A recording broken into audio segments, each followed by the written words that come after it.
During the Buddha time, the Shakya capital of Kpilvastu resembled with a heavenly abode, with its gorgeous pavilions, huge gates, temples, towers, and a well-furnished royal palace with extensive inner apartments. After Siddhartha's renunciation of his princely life, this capital gradually fell silent and was later totally deserted. In the 4th century AD travel account of Chinese pilgrim Sese has mentioned about the ideally located, prosperous and flourishing Shakya capital of Kpilvastu, situated on the banks of the Bhagirath River and amidst an outstanding backdrop of the Himalayan range on the north. During his visit, he observed that the ancient Kpilvastu perished into ruins of demolished security walls and huge gates.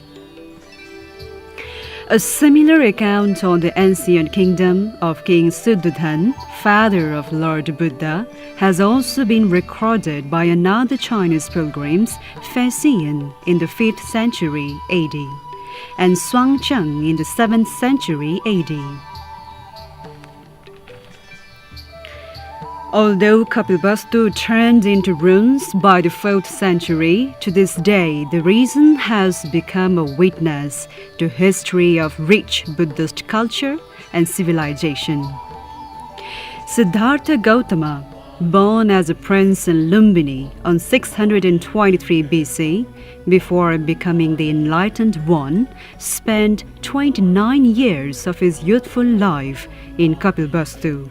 That inspired young prince for his inklings towards enlightened state of being.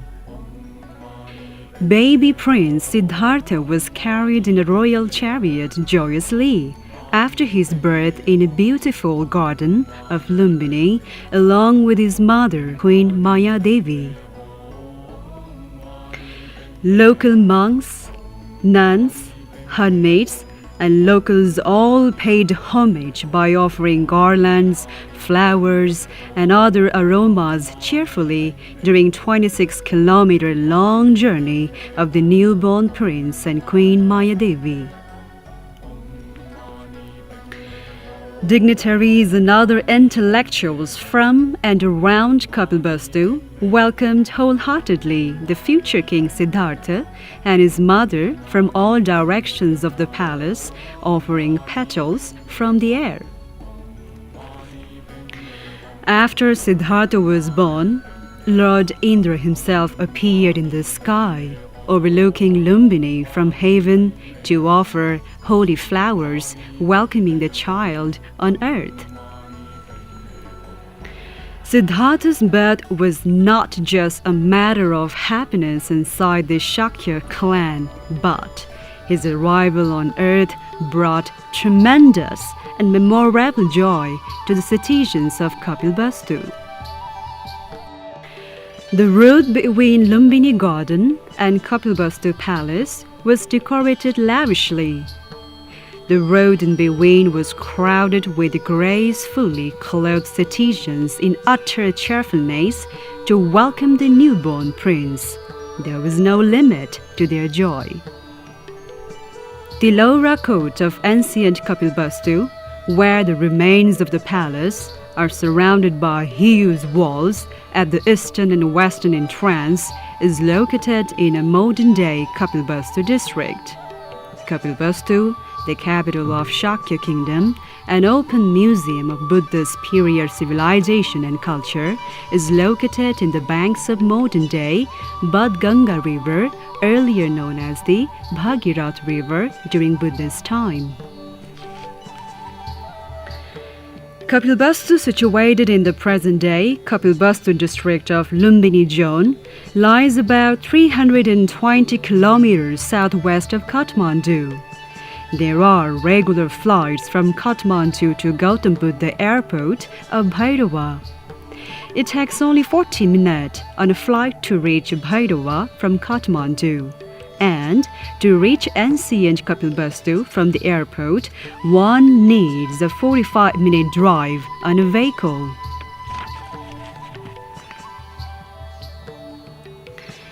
Meanwhile, it takes only an hour-long drive from the Indian border town of Sonauli to reach Kapilvastu. Today, pilgrims from all over the world come to Kapilvastu to pay homage to Lord Buddha and the Shakya dynasty. It is a timeless place where the ancient monuments mark the authenticity of homeland of Lord Buddha. There are different standards of hotels available in Lumbini and Kapilvastu. From high standard to budget hotels are catering to the needs of all kinds of tourists and pilgrims who come to visit and stay at Lumbini and Kapilvastu.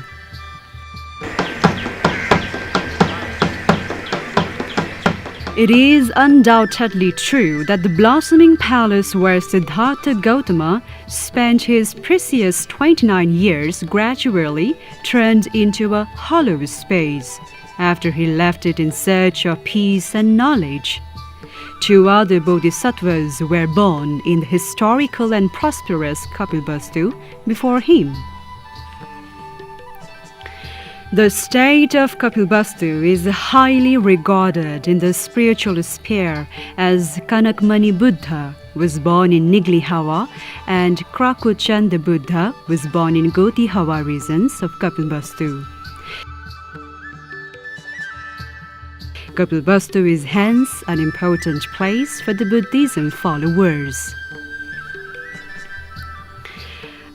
A Japanese Buddhist, Tokushin Kasai, believes the Kapilvastu has a significant value in Buddhist world.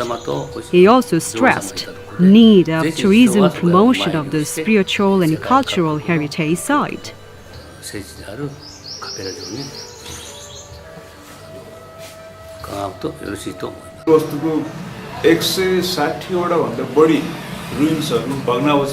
a Nepali monk, Bhikshu Maitreya, says Kapilvastu is a very important place for each and every Buddhism follower because it is an open museum of Buddhism.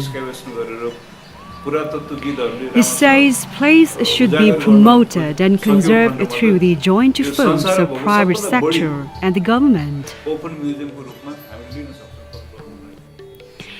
After enlightenment, Buddha arrived in Nigraha Dham, modern-day Kudan, in the state of Kapilvastu from Bodh Gaya in India with 300 monks, where he preached the path of peace and non-violence.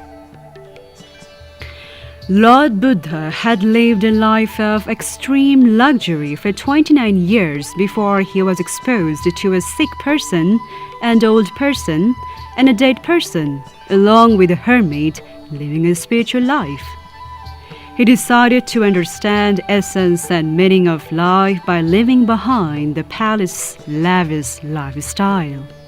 A privileged prince of a powerful kingdom who was living a life with all the luxury imaginable inside a palace took the toughest decision to renounce everything, seeking and understanding the cause of sickness, old age, and death, and find out how to end this suffering. Buddha as a prince and his renunciation of the comfortable princely life is known to the living beings of the world as a great sacrifice. The evidence of this divine act of Buddha renouncing his throne and leaving the palace from the east door, known as Mahapariniskramana, has still existed. Siddhartha left not only the palace, but also his 7-day-old son Rahul, beautiful wife Yasodhara, father Siddhadhan, mother Gautami, and other family members. The darkest hour of midnight, Siddhartha exited the palace with his beloved horse Kanthak, charioteer Channa, and once more for the last time, with a glance towards the west, where he had lived so far as a prince. Siddhartha promised himself for the last time of never returning back to Kapilvastu without discovering truth and dharma.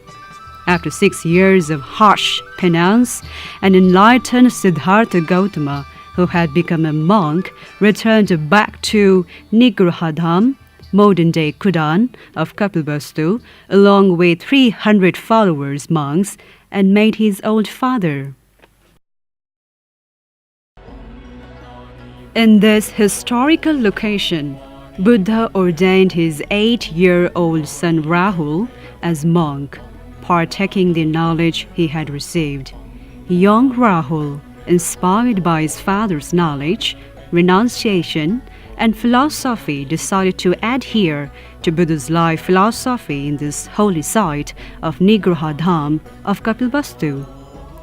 With dozens of historical monuments, Tilora Court of Kapilvastu, and countless other Buddhist shrines and places of pilgrimages, Kapilvastu remains the witness for humankind, as the center of sacrifice and renunciation for greater good. Tilora Court and Kapilvastu are the timeless and incredible illuminating historical places for humankind. They are as bright as diamond and as delicate as water.